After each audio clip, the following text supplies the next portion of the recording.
ഹരേ കൃഷ്ണ. ഞങ്ങളുടെ ഭാഗവതം യൂട്യൂബ് ചാനലിലേക്ക് എല്ലാവർക്കും സ്വാഗതം. എല്ലാവരുടെയും സഹകരണത്തിന് വളരെയധികം നന്ദിയുണ്ട്. ഇത് പറയാതിരിക്കാൻ പറ്റില്ല. നിസ്സാരമായിട്ടുള്ള ഈ ജീവനെ ഭഗവാൻ കനിഞ്ഞനുഗ്രഹിക്കുന്നു എന്നുള്ളതിൻ്റെ ഒരു പ്രതിഫലനമാണ് നമ്മളിപ്പോൾ കണ്ടുകൊണ്ടിരിക്കുന്നത്. ഹരേ കൃഷ്ണ. ഓം അജ്ഞാനതിമിരാന്ധസ്യ ജ്ഞാനാഞ്ജനശലാകയാ ചക്ഷുരുന്മീലിതം യേന തസ്മൈ ശ്രീഗുരവേ നമഃ. ശ്രീചൈതന്യമനോഭീഷ്ടം സ്ഥാപിതം യേന ഭൂതലേ സ്വയം രൂപകദാ മഹ്യം ദദാതി സ്വപദാന്തികം. വന്ദേഹം ശ്രീഗുരോഃ ശ്രീയുതപദകമലം ശ്രീഗുരൂन् വൈഷ്ണവാംശ്ച ശ്രീരൂപം സാഗ്രജാതം സഹഗണരഘുനാഥാന്വിതം തം സജീവം സാദ്വൈതം സാവധൂതം പരിജനസഹിതം കൃഷ്ണചൈതന്യദേവം ശ്രീരാധാകൃഷ്ണപാദാൻ സഹഗണലളിതാ ശ്രീവിശാഖാന്വിതാംശ്ച. ഹേ കൃഷ്ണ കരുണാസിന്ധോ ദീനബന്ധോ ജഗൽപദേ ഗോപേശ ഗോപികാകാന്ത രാധാകാന്ത നമോസ്തുതേ. തപ്തകാഞ്ചന ഗൗരാംഗീം രാധേ വൃന്ദാവനേശ്വരി വൃഷഭാനുസുതേ ദേവി പ്രണമാമി ഹരിപ്രിയേ. വാഞ്ചാകൽപതരുഭ്യശ്ച കൃപാസിന്ധുഭ്യേവ ച പതിതാനാം പാവനേഭ്യോ വൈഷ്ണവേഭ്യോ നമോ നമഃ. ഹരേ കൃഷ്ണ കൃഷ്ണ കൃഷ്ണ ഹരേ ഹരേ ഹരേ രാമ രാമ രാമ ഹരേ ഹരേ. ജന്മാദ്യസ്യ യതോന്വയാദിതരതശ്ചാർത്ഥേഷ്വഭിജ്ഞസ്വരാൽ തേനേ ബ്രഹ്മഹൃദായ ആദികവയേ മുഹ്യന്തി യൽ സൂരയാ. തേജോ വാര്യമൃതാം യഥാ വിനിമയോ യത്ര ത്രിസർഗോ മൃഷാ ധാമ്നാ സ്വേന സദാ നിരസ്തകുഹകം സത്യം പരം ധീമഹി. യസ്വാനുഭാവമഖിലശ്രുതിസാരമേകം അധ്യാത്മദീപമതിതിതീർഷതാം തമോന്ധം സംസാരിണാം കരുണയാഹ പുരാണഗുഹ്യം തം വ്യാസസൂനോപയാമി ഗുരും മുനീനാം. നാരായണം നമസ്കൃത്യ നരം ചൈവ നരോത്തമം ദേവീം സരസ്വതീം വ്യാസം തതോ ജയമുദീരയേൽ. പീതാംബരം കരവിരാജിത ശംഖചക്രകൗമോദകീ സരസിജം കരുണാസമുദ്രം രാധാസഹായമതിസുന്ദരമന്ദഹാസം വാതാലയേശമനിശം ഹൃദി ഭാവയാമി. മന്നിൽ കണ്ടപുരത്തിലും തെരുവിലും തെണ്ടിത്തിരഞ്ഞെത്രയോ ദണ്ണപ്പെട്ടു എതിർച്ചയാ യമുന തൻ വക്കത്തു വന്നിടവേ. കർണത്തിൽ സുധ തൂകുമാറു നദി തൻ കല്ലോലഘോഷങ്ങളിൽ കണ്ണൻ തൻ തിരുനാമ സൂക്ഷ്മനിനതം കേൾക്കുന്നതെന്നാണ് ഞാൻ. ഹരേ കൃഷ്ണ. ജന്മാദ്യസ്യ എന്നുള്ള ആദ്യത്തെ ശ്ലോകത്തിൽ കൂടെ പറയുന്നത് എന്താണ് എന്നുണ്ടെങ്കിൽ പരമമായ സത്യമായിട്ട് ശ്രീകൃഷ്ണ ഭഗവാനെ ഇവിടെ പറഞ്ഞുറപ്പിക്കുന്നു. പരമമായ സത്യം, സത്യം പരം ധീമഹി എന്നാണ് പറയുന്നത്. ഇപ്പോൾ മറ്റുള്ള വേദവ്യാസ മഹർഷി മറ്റുള്ള ദേവന്മാരെ ഒന്നും ഇവിടെ ഒരു ദേവന്മാരെ സൂചിപ്പിക്കുന്നില്ല, അവിടെ ഒരു ഈശ്വരനെ സൂചിപ്പിക്കുന്നില്ല. അവിടെ പരമമായ സത്യത്തിനെ ആണ് ഇവിടെ സൂചിപ്പിക്കുന്നത്. പരമമായ സത്യം എന്നത് എന്താണ് എന്നുള്ളത് വളരെ വ്യക്തമായിട്ട് ഇവിടെ ദശമസ്കന്ധത്തിൽ 2-ാമത്തെ അധ്യായത്തിൽ നമുക്ക് മനസ്സിലാക്കി തരണം. ബ്രഹ്മാവ് തന്നെ പറയാണ് സത്യം 9 വിധത്തിലുള്ള സത്യങ്ങൾ. അതാരാണ്? സാക്ഷാൽ ശ്രീകൃഷ്ണ ഭഗവാൻ എന്നുള്ളത്.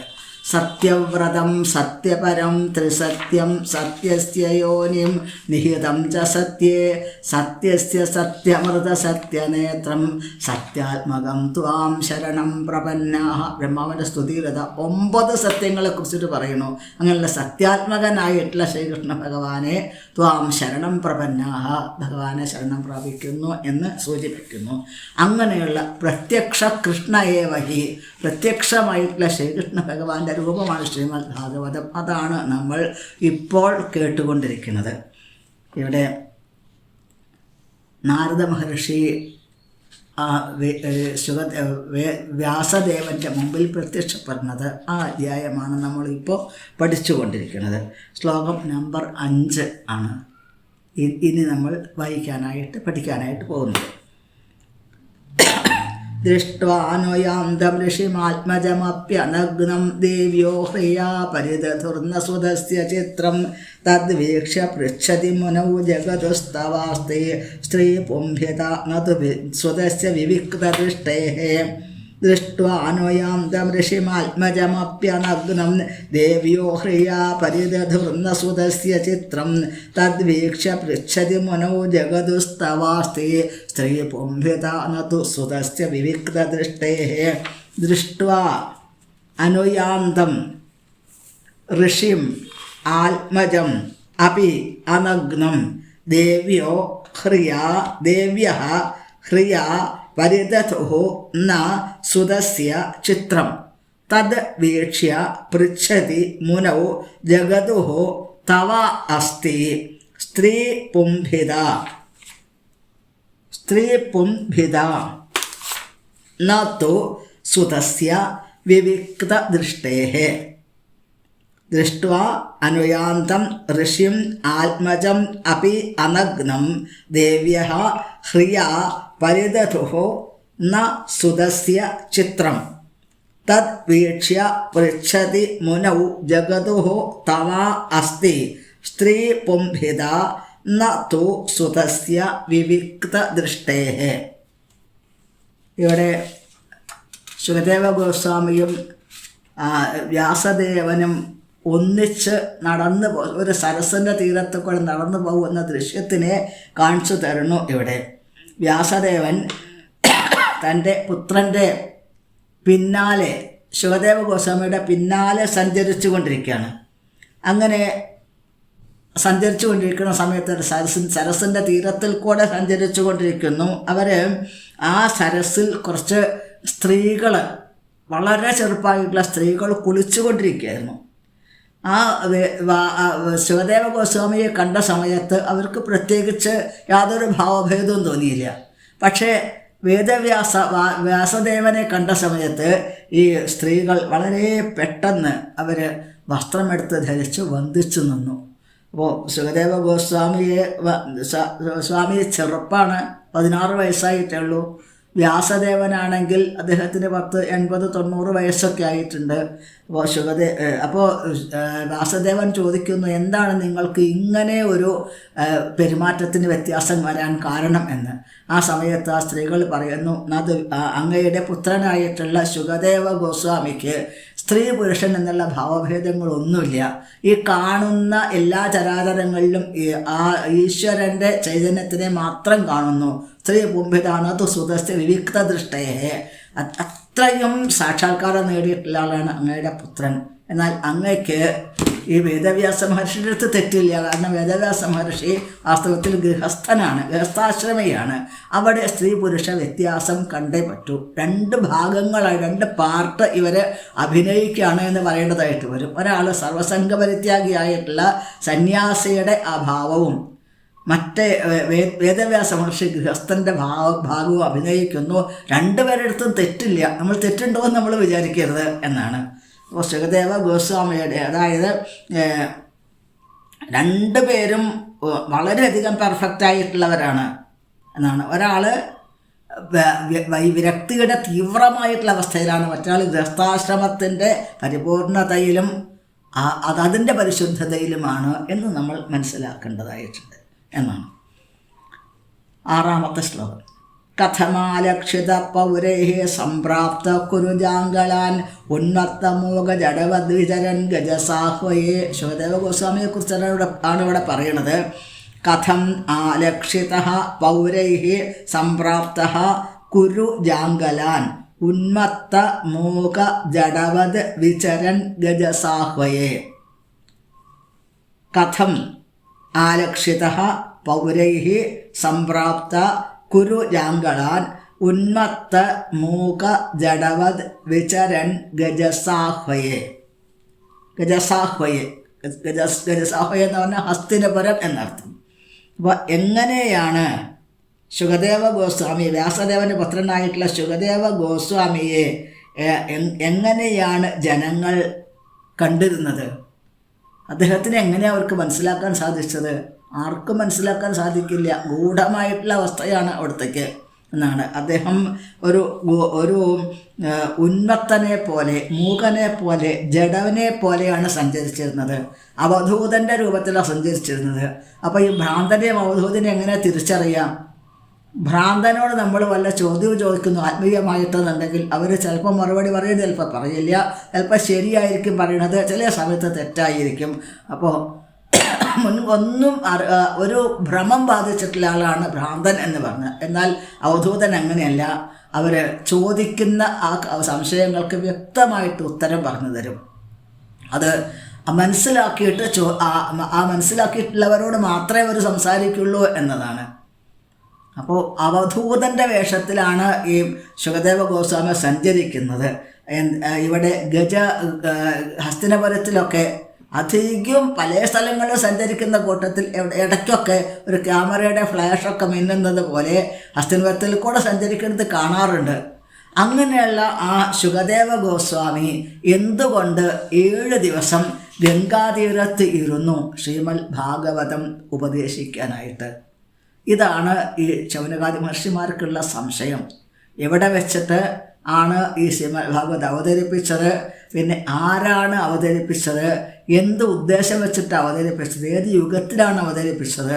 ശുകദേവ ഗോസ്വാമി അവധൂതൻ്റെ അവസ്ഥയിലുള്ള ആളാണല്ലോ, എവിടെയും നിൽക്കാത്ത ആളാണല്ലോ. അവിടുന്ന് പറയുന്നു ഇവിടെ, കഥം വാ പാണ്ഡവേയസ്യ രാജർഷേർമുനിനാ സഹ സംവാദ സമഭൂൽത്താത എത്ര യേഷാ സാത്വതി ശ്രുതി. കഥം വാ പാണ്ഡവേയസ്യ രാജർഷേർമുനിനാ സഹ സംവാദ സമഭൂൽത്താത എത്ര യേഷാ സാത്വതി ശ്രുതി. എങ്ങനെയാണ് കഥം വാ പാണ്ഡവേയസ്യ രാജർഷേः മുനിന സഹ സംവാദ സമഭൂൽ താത യത്ര ഏഷാ സാത്വതി ശ്രുതി. അപ്പോൾ എങ്ങനെയാണ് പരീക്ഷിത്ത് മഹാരാജാവും ശുകദേവ ഗോസ്വാമിയും തമ്മിൽ പരസ്പരം കണ്ടത്? എന്നിട്ട് അതീന്ദ്രിയമായിട്ടുള്ള ഈ ഒരു ഭാഗവതത്തിൻ്റെ ഭാഗവതം എങ്ങനെയാണ് അവതരിപ്പിക്കപ്പെട്ടത് അതും കേൾക്കാൻ അവർ ആഗ്രഹിക്കുന്നു എന്നാണ്. ശ്രീമദ് ഭാഗവതം എന്ന് പറയുന്നു വേദത്തിൻ്റെ മുഴുവൻ സാരമായിട്ടുള്ളതാണ് ശ്രീമദ് ഭാഗവതം എന്നാണ്. അത് വെറും ഒരു നമ്മളുടെ ഒരു ഊഹാപോഹ സങ്കല്പത്തിനനുസരിച്ചിട്ടുള്ള കഥയല്ല, അത് കെട്ടിച്ചമച്ചുണ്ടാക്കിയിട്ടുള്ള കഥയല്ല അത് എന്നാണ്. ചില സമയത്ത് ആധികാരികമല്ലാതെ അത് വേണ്ട വിധത്തിൽ ആധികാരികമല്ലാത്ത വിധത്തിൽ ചിന്തിക്കുന്നവർ ഇത് വെറും ഒരു കഥയായിട്ട് കണക്കാക്കാറുണ്ട്. അല്ലെ, സന്യാസിമാർ പറയാറുണ്ട് എല്ലാം പഠിച്ചിട്ടുണ്ട് പക്ഷേ ഭാഗവതം മാത്രം നോക്കിയിട്ടില്ല. സന്യാസിയല്ലേ ഭാഗവതം നോക്കിയിട്ടില്ല എന്ന് പറയാറുണ്ട്. സന്യാസിക്ക് ഭാഗവതത്തിൻ്റെ ആവശ്യമില്ല എന്ന് പറയുന്നവരുണ്ട്. ഞാൻ ഭാഗവതേ കണ്ടില്ല എന്ന് പറയുന്ന സന്യാസിമാർ ഇഷ്ടം പോലെ ഉണ്ട്. സർവസംഗപരിത്യാഗം അഭിനയിക്കുന്നവർ ധാരാളമുണ്ട്. പക്ഷേ ഇവിടെ ഏറ്റവും വലിയ സന്യാസി ആരാണ്? സർവസംഗപരിത്യാഗി ആരാണ്? ശുകദേവ ഗോസ്വാമിയാണ്. ഏറ്റവും വലിയ ഋഷി ആരാണ്? വേദവ്യാസ മുനിയാണ്. അവർ ശ്രീമദ് ഭാഗവതത്തിൽ കൂടെ ആണ് അവർ സഞ്ചരിച്ചതെന്ന് പറയുമ്പോൾ സാരം സമുദ്രതം, എല്ലാ വേദാന്തത്തിൻ്റെയും സാരമാണിത് എന്ന് മനസ്സിലാക്കിയാൽ ഏറ്റവും വലിയ സന്യാസിമാർ ഭാഗവതമാണ് പഠിക്കേണ്ടത് എന്നാണ് ആചാര്യന്മാർ പറയാറുള്ളത്. എന്നെ ഭാഗവതം പഠിപ്പിച്ചിട്ടുള്ള ആചാര്യനും അതേപോലെ ശ്രീമദ് ഹരേ കൃഷ്ണ മഹാമന്ത്രം ഉപദേശിച്ചിട്ടുള്ള ഗുരു മഹാരാജൻ പറയുന്നത് എന്താണ്? ഭാഗവതം പഠിക്കാതെ എങ്ങനെ സന്യാസിയാവും എന്നാണ് ചോദിക്കുന്നത്. അപ്പോൾ കഥം വാ പാണ്ഡവേയസ്യ രാജർഷേः മുനിന സഹ സംവാദ സമഭൂൽ താത എത്ര ഏഷാ സാത്വതി ശ്രുതി. 8ാമത്തെ ശ്ലോകം. സഗോദോഹനമാത്രം ഹി ഗൃഹേഷു ഗൃഹമേധിനാം അവേക്ഷത്തെ മഹാഭാഗ തീർത്ഥീകുർവം തദാശ്രമം. സഗോദോഹനമാത്രം ഹി ഗൃഹേഷു ഗൃഹമേധിനാം അവേക്ഷത്തെ മഹാഭാഗ തീർത്ഥീകുർവം തദാശ്രമം. ഇവിടെ സഹ ഗോദോഹന മാത്രം ഹി ഗൃഹേഷു ഗൃഹമേധിനാം അവേക്ഷതേ മഹാഭാഗ തീർത്ഥീകുറുവൻ തത് ആശ്രമം. അപ്പോൾ ശുകദേവ ഗോസ്വാമി പല സമയത്തും ഗൃഹസ്ഥന്മാരായിട്ടുള്ള മഹർഷിമാരുടെ ആശ്രമങ്ങൾക്ക് ചെന്ന് കയറാറുണ്ട്. അങ്ങനെ ചെല്ലുന്ന സമയത്ത് ഒരു പശുവിനെ കറന്ന് പാലെടുക്കേണ്ട സമയം മാത്രമേ ഇവിടെ നിൽക്കാറുള്ളൂ. കാരണം ഒരു അതിഥി വന്നു കഴിഞ്ഞാൽ അതിഥിയെ സ്വീകരിച്ചിട്ടില്ല എന്നുണ്ടെങ്കിൽ ആതിഥേയന് അതുകൊണ്ട് ദോഷമുണ്ട്. ആ ദോഷം ആതിഥേയന് വരാതിരിക്കാൻ വേണ്ടിയിട്ട് ആണ് ശുകദേവ ഗോസ്വാമി അല്പസമയം പശുവിനെ കറന്ന് പാലെടുക്കാൻ എത്ര സമയം വേണം, അത്രയും സമയം മാത്രം തങ്ങി നിൽക്കാറുണ്ട്. അപ്പോൾ എന്തുകൊണ്ടാണ് തീർത്ഥീകുറുവം തത് ആശ്രമം, ആ ആശ്രമത്തിനെ അവർ ചെല്ലുന്ന സ്ഥലത്തിനെ ശുദ്ധീകരിക്കാനാണ് ആ അല്പസമയം അവിടെ തങ്ങി നിൽക്കുന്നത് എന്നാണ്. ഇപ്പോൾ ഒരു സന്യാസിയായിട്ടുള്ള ഒരാൾ ഗൃഹത്തിൽ വന്നു കഴിഞ്ഞാൽ ആ ഗൃഹം ശുദ്ധീകരിക്കപ്പെടും എന്നാണ് പറയുന്നത്. കാരണം മഹാൻ്റെ പരിശുദ്ധ ഭക്തനായിട്ടുള്ള ഒരാളെ സ്വീകരിക്കുന്നതോട് കൂടിയിട്ട് ഗൃഹത്തിലുള്ളവരുടെ എല്ലാ വിധത്തിലുള്ള ആ കർമ്മദോഷങ്ങളും ദുരിതങ്ങളും ഇല്ലാതെ തീരുന്നു. അവർ ദിവ്യമായിട്ടുള്ള അറിവ് അവിടെ പകർന്നു കൊടുക്കുന്നു, ഭക്തി പകർന്നു കൊടുക്കുന്നു, ഭഗവാനായിട്ട് ബന്ധിപ്പിക്കുന്നു സജ്ജനങ്ങൾ എന്നുള്ളത് കൊണ്ട് സജ്ജനങ്ങളെ സ്വീകരിച്ച് ആദരിച്ച് അവരുടെ സന്തോഷം നേടുന്നത്, അവരുടെ അനുഗ്രഹം നേടുന്നത് ഏറ്റവും വലിയ പുണ്യമായിട്ടാണ് കണക്കാക്കേണ്ടത് എന്നാണ് ആചാര്യന്മാർ സൂചിപ്പിക്കാറുള്ളത് എന്നാണ്. അപ്പോൾ ദിവ്യമായിട്ടുള്ള ജ്ഞാനം പകർന്നു കൊടുക്കാനാണ് സന്യാസിമാർ സഞ്ചരിച്ചു കൊണ്ടിരിക്കുന്നത്. അപ്പോൾ ഈ ശുകദേവ ഗോസ്വാമി എന്തുകൊണ്ട് 7 ദിവസം ഗംഗാതീരത്തിരുന്നു, അതാണ് ഈ ശൗനകാദി മഹർഷിമാർക്ക് കേൾക്കേണ്ടതായിട്ടുള്ളത്. ഇവിടെ 9ാമത്തെ ശ്ലോകം. അഭിമന്യുസുതം സൂത പ്രാഹുർഭാഗവതോത്തമം തസ്യ ജന്മമഹാശ്ചര്യം കർമാണി ച ഗൃണീഹിനാം. അഭിമന്യുസുതം സൂത പ്രാഹുർഭാഗവതോത്തമം തസ്യ ജന്മമഹാശ്ചര്യം കർമാണി ച ഗൃണീഹിനാം. അഭിമന്യുസുതൻ, അഭിമന്യുസുതം, അഭിമന്യുവിൻ്റെ പുത്രനായിട്ടുള്ള പരീക്ഷിത്ത്, അതാണ്. സൂത പ്രാഹു ഭാഗവതോത്തമം തസ്യ ജന്മ മഹാശ്ചര്യം കർമാണി ച ഗൃണീഹി ന. അഭിമന്യുസുതം സൂത പ്രാഹു ഭാഗവതോത്തമം തസ്യ ജന്മ മഹാശ്ചര്യം കർമാണി ച ഗൃണീഹി ന. അഭിമന്യുവിൻ്റെ പുത്രനായിട്ടുള്ള പരീക്ഷിത്ത് മഹാരാജാവിനെ ഭാഗവതോത്തമനായിട്ടാണ് പറയുന്നത്. അപ്പോൾ പരീക്ഷിത്ത് മഹാരാജാവിൻ്റെ ജന്മത്തിനെ കുറിച്ചിട്ട്, അദ്ദേഹത്തിൻ്റെ അത്ഭുതകരമായിട്ടുള്ള കർമ്മത്തിനെ കുറിച്ചിട്ട് അതെല്ലാം കേൾക്കണം എന്ന് ശൗനകാദി മഹർഷിമാർ ആഗ്രഹിക്കുന്നു. അഭിമന്യുവിൻ്റെ പുത്രനായിട്ടുള്ള പരീക്ഷത്തിന് മഹത്തായിട്ടുള്ള പാരമ്പര്യം ഉണ്ട് എന്നാണ് ശ്രീല പ്രഭുപാദ വ്യാഖ്യാനത്തിൽ പറയുന്നത്. ഒരു വളരെയധികം മഹാത്മാവായിട്ടുള്ള ഒരു അച്ഛൻ്റെ പുത്രനാണ്, അഭിമന്യുവിൻ്റെ പുത്രനാണ്. പിന്നെ മുത്തശ്ശന്മാരായിട്ടുള്ള പാണ്ഡവന്മാർ വളരെയധികം മഹാത്മാക്കളായിട്ടുള്ളവരാണ്. അവരുടെ പേരക്കുട്ടിയാണ്. പിന്നെ ഉത്തര ഏറ്റവും ഭഗവാനിൽ നിന്നും പൂർണ്ണമായിട്ടും അനുഗ്രഹം നേടിയിട്ടുള്ള ഒരു വിശേഷപ്പെട്ട വ്യക്തിത്വമാണ് ഉത്തരാദേവി. പാഹി പാഹി മഹായോഗിൻ എന്ന് ഭഗവാന്റെ പാദത്തിൽ വീണ് പ്രാർത്ഥിച്ചതാണ് ഉത്തര. പിന്നെ ഗർഭത്തിൽ വെച്ച് ഭഗവാൻ രക്ഷിച്ചതാണ് പരീക്ഷിത്ത് മഹാരാജാവിനെ. അപ്പോൾ അദ്ദേഹത്തിൻ്റെ ആശ്ചര്യമാണ്, അദ്ദേഹത്തിൻ്റെ അത്ഭുതകരമാണ് അദ്ദേഹത്തിൻ്റെ ജന്മം. അദ്ദേഹത്തിൻ്റെ കർമ്മങ്ങളും അത്ഭുതകരമാണ് എന്നാണ്. കലിയൊക്കെ വരച്ച വരയിൽ നിർത്തി എന്നാണ് പറയുന്നത്. അപ്പോൾ അത്രയും മഹാത്മാവാണ് അദ്ദേഹം. അപ്പോൾ അദ്ദേഹത്തിൻ്റെ ജന്മം, അദ്ദേഹത്തിൻ്റെ ആശ്ചര്യകരമായിട്ടുള്ള കർമ്മങ്ങൾ, അതെല്ലാം കേൾക്കാൻ ഞങ്ങൾ ആഗ്രഹിക്കുന്നു എന്നാണ് പറയുന്നത്. ഇവിടെ ഗംഗാതീരത്ത് ഇത് കേൾക്കാനായിട്ട്, ശ്രീമദ് ഭാഗവതം കേൾക്കാനായിട്ട് പരീക്ഷിത്ത് മഹാരാജാവ് ഇരിക്കുന്ന സമയത്ത് പരീക്ഷിത്ത് മഹാരാജാവിൻ്റെ കൂടെ അത് കേൾക്കാനായി അനേകം മഹർഷിമാരുണ്ട്, എണ്ണിയാലൊടുങ്ങാത്ത മഹർഷിമാരുണ്ട്. പരീക്ഷിത്ത് മഹാരാജാവ് പിന്നീട് ഒരു തുള്ളി വെള്ളം കുടിച്ചിട്ടില്ല, ഒരു ഭക്ഷണം കഴിച്ചിട്ടില്ല, ഉറങ്ങിയിട്ടില്ല. അതേപോലെ തന്നെ ശുകദേവ ഗോസ്വാമിയും അതേപോലെ തന്നെ ആ സദസ്സിലുള്ളവർ മുഴുവനും ഒരേ പരീക്ഷത്തിൻ്റെ ഭാവമുള്ളവർ തന്നെയായിരുന്നു. ഒരാൾ പോലും ഒരു നിമിഷം ഏകാഗ്രമല്ലാത്ത അവസ്ഥ അവർക്ക് വന്നിട്ടില്ല. അപ്പോൾ അത് കേൾക്കാനായിട്ട് ആഗ്രഹിക്കുന്നു എന്നാണ്. 10ാമത്തെ ശ്ലോകം. സമ്രാട് കസ്യ വാ ഹേതോഃ പാണ്ഡൂനാം മാനവർദ്ധന പ്രായോപവിഷ്ടോ ഗംഗായാം അനാദൃത്യാധിരാട് ശ്രിയം. സമ്രാട് കസ്യ വാ ഹേതോഃ പാണ്ഡൂനാം മാനവർദ്ധന പ്രായോപവിഷ്ടോ ഗംഗായാം അനാദൃത്യാധിരാട് ശ്രിയം. സഹ സമ്രാട് കസ്യ വാ ഹേതോഃ പാണ്ഡൂനാം മാനവർദ്ധനഃ പ്രായോപവിഷ്ടഃ ഗംഗായാം അനാദൃത്യ അധിരാട് ശ്രിയം.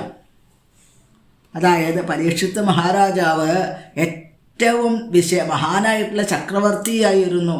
എല്ലാ വിധത്തിലുള്ള സമൃദ്ധമായുള്ള സാമ്രാജ്യമായിരുന്നു അദ്ദേഹത്തിന്. സാമ്രാജ്യത്തിൻ്റെ അതിർത്തി എവിടെയാണ്? സപ്തദ്വീപവതി മഹി എന്നാണ് പറയുന്നത്. 7 സമുദ്രങ്ങളുടെ ഇടയിൽപ്പെട്ടിട്ടുള്ള എല്ലാ രാജ്യങ്ങളും അദ്ദേഹത്തിൻ്റെ പരീക്ഷത്തിൻ്റെ സാമ്രാജ്യമായിരുന്നു, പരീക്ഷിത്ത് മഹാരാജാവിൻ്റെ. അപ്പോൾ അദ്ദേഹത്തെ പാണ്ഡവന്മാരുടെ വംശത്തിൻ്റെ യശസ് വർദ്ധിപ്പിക്കുന്ന വിധത്തിലാണ് പരീക്ഷിത്ത് മഹാരാജാവ് രാജ്യം ഭരിച്ചത്. അവിടെ പ്രത്യേകിച്ച് യുദ്ധമൊന്നും വേണ്ടി വന്നിരുന്നില്ല എന്നാണ്. യുദ്ധത്തിൻ്റെ ആവശ്യമില്ല. കാരണം പാണ്ഡവന്മാർ സ്വായത്തമാക്കിയിട്ടുള്ള ഈ ലോകത്തിലെ സകല ലോകരാഷ്ട്രങ്ങളെയും ആണ് ഈ പരീക്ഷിത്ത് മഹാരാജാവിന് പൈതൃകമായിട്ട് പിതൃക്കളിൽ അവരുടെ പൂർവികന്മാരിൽ നിന്ന് ലഭിച്ചിട്ടുള്ള സാമ്രാജ്യമാണിത്. പരീക്ഷിത്ത് മഹാരാജാവ് അതിനനുസരിച്ച് രാജ്യം ഭരിച്ച ആളാണ്. പൂർവികന്മാരുടെ യശസ്സിനെ വർദ്ധിപ്പിക്കുന്ന വിധത്തിൽ രാജ്യം ഭരിച്ചിട്ടുള്ള ആളാണ്.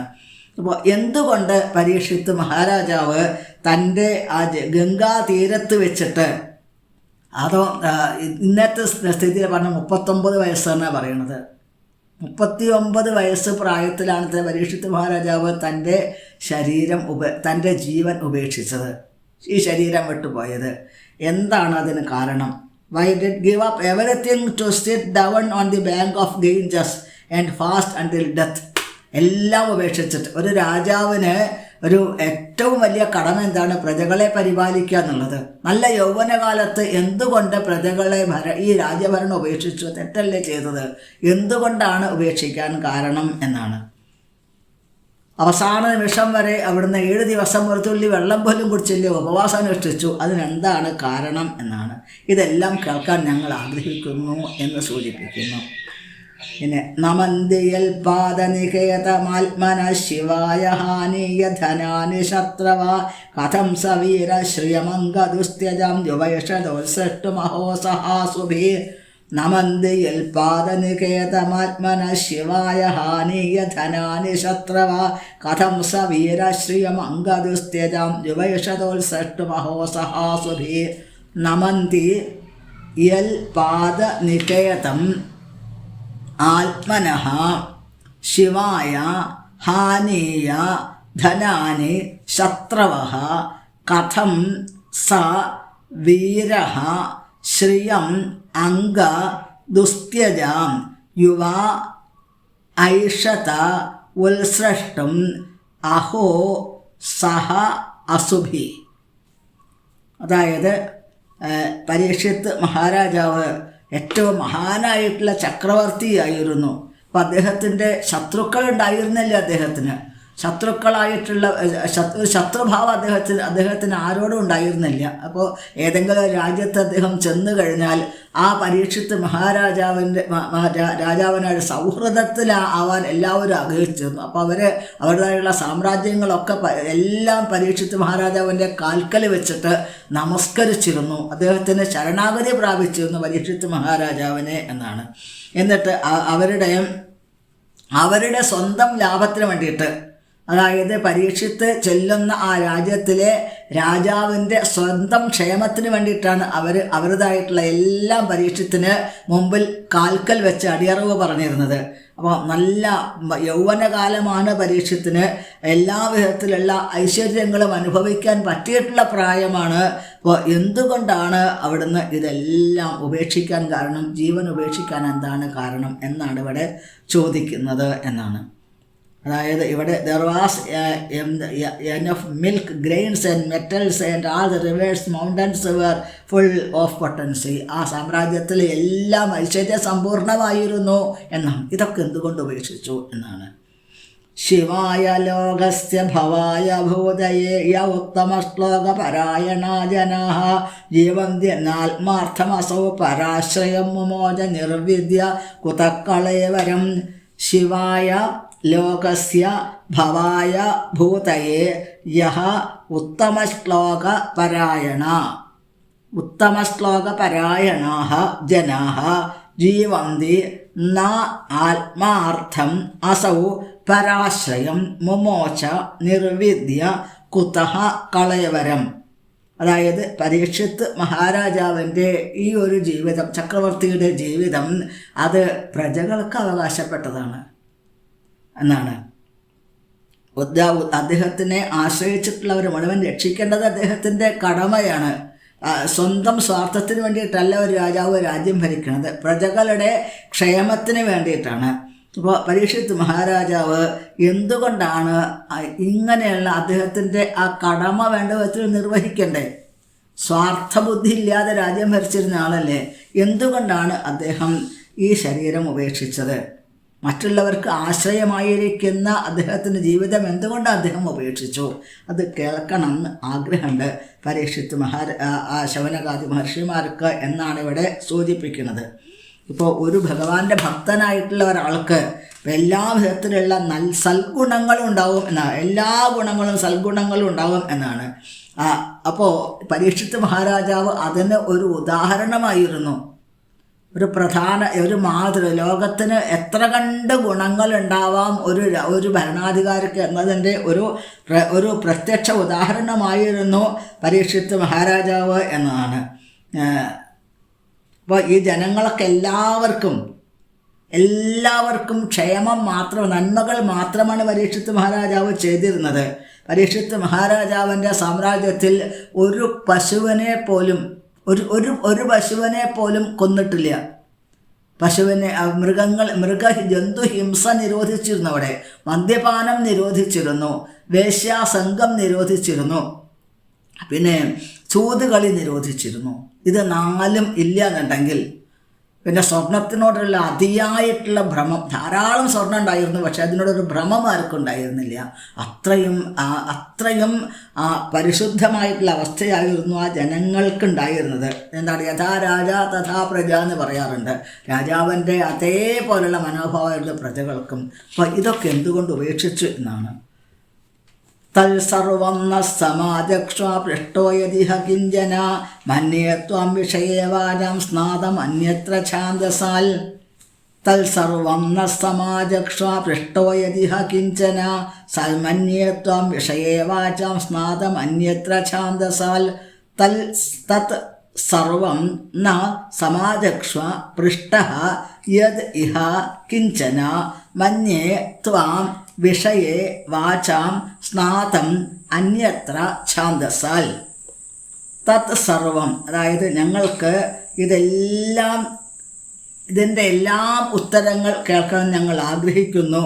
കാരണം അങ്ങാണെങ്കിൽ എല്ലാം അറിഞ്ഞിട്ടുള്ള ആളാണ്. വേദവ്യാസ മഹർഷിയുടെ വ്യാസദേവൻ്റെ പ്രിയപ്പെട്ട ശിഷ്യനായതുകൊണ്ട്, വ്യാസദേവൻ്റെ പ്രിയപ്പെട്ട ശിഷ്യനായിരുന്നു രാമഹർഷണ സൂതൻ. രാമകൃഷ്ണൻ സൂതൻ്റെ പുത്രനാണ് ഉഗ്രശ്രവസ് എന്നുള്ള അദ്ദേഹത്തിൻ്റെ പുത്രൻ. പ്രത്യേകിച്ചും ബലരാമസ്വാമിയുടെ അനുഗ്രഹം കൂടി ലഭിച്ചിട്ടുള്ള മഹാത്മാവാണ്. എല്ലാവിധത്തിലുള്ള അനുഗ്രഹങ്ങളും ലഭിച്ചിട്ടുള്ള അവിടത്തേക്ക് ഇതിനെല്ലാം ഉത്തരം പറഞ്ഞു തരാനായിട്ട് സാധിക്കും. അതുകൊണ്ടാണ് അങ്ങയോട് ഞങ്ങൾ ഈ ചോദ്യങ്ങൾ ചോദിക്കുന്നത് എന്നാണ്. ഈ വേദങ്ങളും പുരാണങ്ങളും ഇതെല്ലാം എന്താണ്, അതിൽ ബ്രാഹ്മണരെക്കുറിച്ച്, പരിവ്രാജക ആചാര്യന്മാരെ കുറിച്ചിട്ട് ഉള്ള വ്യത്യാസം, വേദങ്ങളും അതേപോലെ പുരാണങ്ങളും എന്നത് ബ്രാഹ്മണരും പരിവ്രാജകന്മാരും അതിനെക്കുറിച്ചുള്ള വ്യത്യാസം കാണിച്ചു തരുന്നു. അതായത്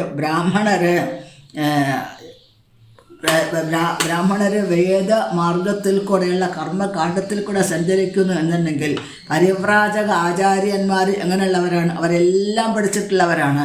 പക്ഷേ അവരെന്ത് വരുന്നു? അവർ ദിവ്യമായിട്ടുള്ള ജ്ഞാനം കൊടുക്കാനായിട്ട് എങ്ങും സഞ്ചരിച്ചു കൊണ്ടിരിക്കുന്നു എന്നാണ്. അപ്പം വേദമന്ത്രങ്ങളും അതേപോലെ തന്നെ പുരാണങ്ങളും ഇതിഹാസങ്ങളും തമ്മിൽ വ്യത്യാസമില്ല എന്ന് ജീവഗോസ്വാമി വളരെ വ്യക്തമായിട്ട് പറയുന്നു. പിന്നെ നമ്മൾ ആത്മീയമായ സാക്ഷാത്കാരമാണ് തത്തമ്മേ പൂച്ച പൂച്ച എന്ന് പറയുന്നതിനേക്കാളും നമ്മൾ പറഞ്ഞ് നമ്മൾ അതിൻ്റെ അർത്ഥങ്ങൾ അറിയാണ്ട് പഠിക്കുന്നതിലെ ഭേദം എന്താണ്? ആത്മസാക്ഷാത്കാരത്തിന് വേണ്ടി ആത്മാർത്ഥമായിട്ട് പ്രവർത്തിക്കുക, ഗുരുനാഥനായിട്ട് ശരണാഗതി പ്രാപിക്കുക എന്നുള്ളത്. ആ ഗുരുനാഥൻ ഭഗവാനെ നമ്മളെ ശരണാഗതി പ്രാപിക്കുക എങ്ങനെയാണെന്നുള്ളത് മനസ്സിലാക്കി തരും. അങ്ങനെ നമുക്ക് ജീവിതം വിജയിപ്പിക്കാൻ സാധിക്കും. ഇന്ന് നമ്മളിവിടെ ക്ലാസ് ഗുരുവായൂരപ്പൻ അനുഗ്രഹം കൊണ്ട് സമർപ്പിക്കുന്നു. എല്ലാവർക്കും നല്ലത് വരണമെന്ന് മാത്രം പ്രാർത്ഥിക്കുന്നു. ഗുരുനാഥന്മാരുടെ പാദത്തിൽ നമസ്കരിച്ചുകൊണ്ട് ഗുരുവായൂരപ്പന് ഒരു പുഷ്പാഞ്ജലിയായിട്ട് ഈ വാക്കുകൾ സമർപ്പിക്കുന്നു. നമോ ബ്രഹ്മണ്യദേവായ ഗോബ്രാഹ്മണ ഹിതായ ച ജഗദ്ധിതായ കൃഷ്ണായ ഗോവിന്ദായ നമോ നമഃ. ഹരേ കൃഷ്ണ കൃഷ്ണ കൃഷ്ണ ഹരേ ഹരേ, ഹരേ രാമ